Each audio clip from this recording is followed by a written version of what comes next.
Hey, Tada, we are back with another video. The Sansomayor case will resume on Monday, and last week Thursday it ended where Urata said the defense and the state must prepare arguments for Monday where they'll argue whether it is allowed or not allowed for a witness to be questioned on his confession statement that was provisionally accepted. Remember that the statement of Tanzi was provisionally accepted, not finally. So the judge could still change his mind. So the judge was not sure on whether it was legal or not. But the problem for me is that Musri was already questioned on his own confession statement. So this judge is not consistent. Umthetho akawulandeli because akawazi kahle. That should have been done firstly when Baloyi tried to cross-examine Umuzi Sibiya. So Umuzi Sibiya has already spoken about his fake confession, which now is going to compromise his case because the law was not followed. So we shall see what inazowenzeka because Baloyi has failed to prove his case beyond reasonable doubt. He has failed to put one down at the crime scene either by scientifically or by witness statement. Remember that people that were in the house failed to identify the guys after Senzo was shot. They only identified Abontanzi when they appeared in court, which shows that Banamanga, they only identified them in court because they had seen them on TV. So when they actually appeared for the sketch to be drawn by that sketch artist, they did not know ukuthi uNtanzi unjani, uGadla unjani. But now when they in court, they suddenly knew them, Abozandi and others. So they are lying, to be more blunt. The problem is that Ubaloy, DNA does not support him. The DNA expert came to court and said all five suspects are excluded from the sample taken from the house, meaning that they were not at the crime scene. Secondly, Ubaloy has failed to provide any telephone records that links to Untans to these guys on the day that Senzo was shot.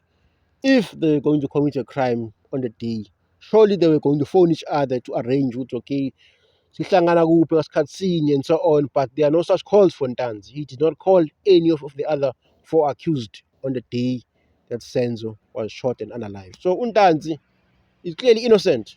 The only thing that I have is that fake confession that does not match with confession ka Muzibiya. So you can see ukuthi this thing here is cooked by the likes of Brigadier Geninda allegedly. The state, firstly, they've got a wrong gun in court. Initially, Brigadier Geninda, he also believed that the gun that shot Senzimiwa was a revolver. When Umangena appeared in court, they are telling us now it's a 9mm. So Brigadier Geninda is also contradicting himself because when he became the investigator of this police station, he deposed a statement when he charged these guys. The first bail hearing that's happened, Brigadier Geninda wrote there in statement and said the gun used in the commission of the murder was a revolver. So Yabon no Geninda na Yabon he's not sure of his own case. Secondly, abantu basendlini nabo bathi the gun had a wheel, meaning it was a revolver. So Yabon ukuthi the story about Gadla having shot Usenzo is a lie because isibhamu Gadla is a 9mm. They are saying it's a 9mm now because they realized that Gadla owns a 9mm. They had Gadla's gun at that police station, well, it is called Cleveland Police Station, because he was accused of shooting and unaliving that taxi boss, Ureji Mohlala. So now, in the process of trying to implicate Gadla, they mentioned the wrong gun. So the witness were told something else, but science says otherwise. Mangena being the witness that was told would he must stick to this 9mm story. But we know for the fact that it's a revolver that was used in the commission of the crime. So the state has got there a problem. That problem should create reasonable doubt for the judge because we cannot convict these guys if the state is not sure which gun was used to shoot and unalive to Senzo Meju.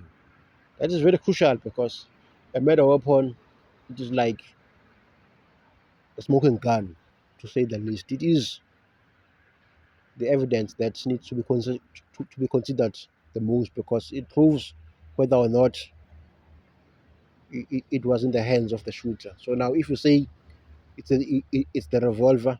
ugadla akanayo revolver, so they change the story.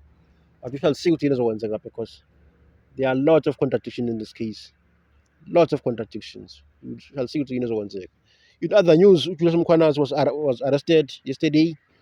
He was charged for defeating the ends of justice. Remember that he was involved in the Ekhuruleni EMPD. He was the deputy chief of police. So during the Madlang Commission of Inquiry, he was implicated by witness D, who is Marius van der Merwe. Van der Merwe said Mkhwanazi arrived at the crime scene in April 2022.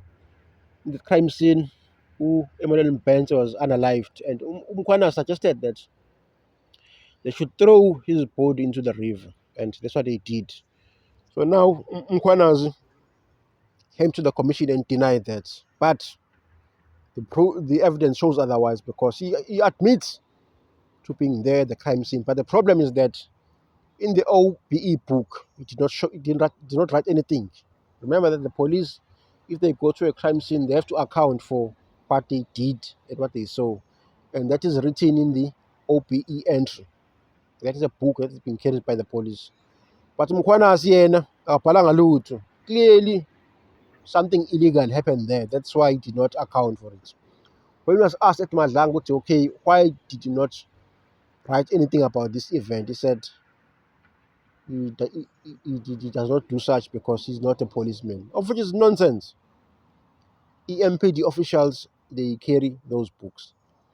And also, he was also implicated in the job for hire schemes, where he's accused of employing his friends and relatives into positions laphana city of Ekhuruleni.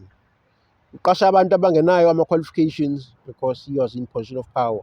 But eMadlang Commission uyaphika ukuthi no, the HR had the final say. So he's putting the blame on HR. But we know very well that he was protected by the then